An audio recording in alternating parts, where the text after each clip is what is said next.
As you think about your game plan based on your customer's decision journey map, you should think about the best channel mix to achieve your objectives. But before we think about the mix, let me first introduce all the possible digital marketing channels you can use. You may have heard of so many different buzzwords and ad platforms for digital marketing, but essentially, all the possible digital marketing channels can be broken down into three types: owned, earned, and paid. The list here is some of the most commonly used channels in each category, and I guess these are pretty straightforward to understand because they're categorized based on whether you own them or not, or whether you pay for them or not. As you see here, there are so many different channels you can use, and to make things more complicated, these channels constantly change with new platforms and emerging technologies. In case you're curious where marketers spend money within paid digital advertising activities specifically, you'll notice here that most of the spend has been on search and display ads like banner, newsfeed, and videos across web and social.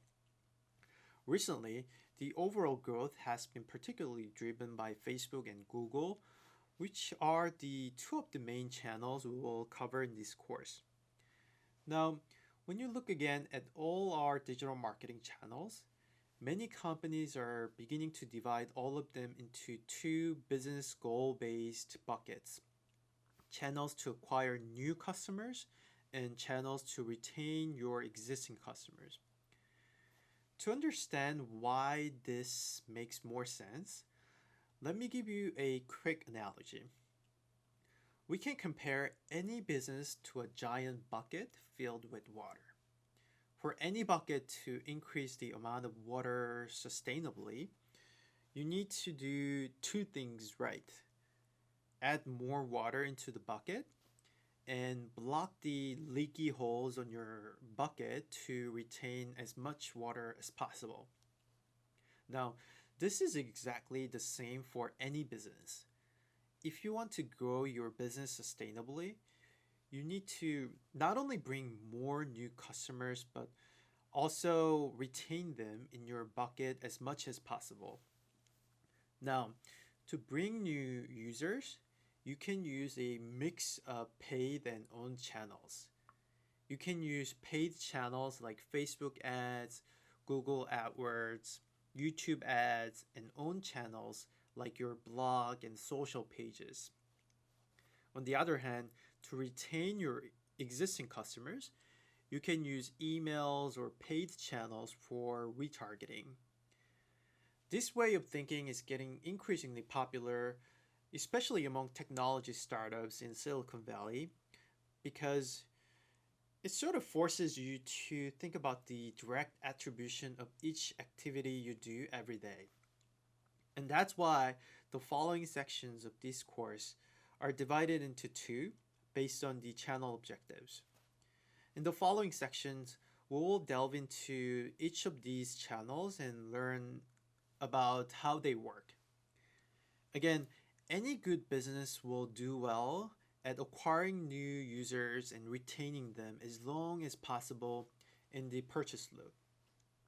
And as a digital marketer driving those efforts, you need to have a good understanding of each of those channels to build a solid game plan.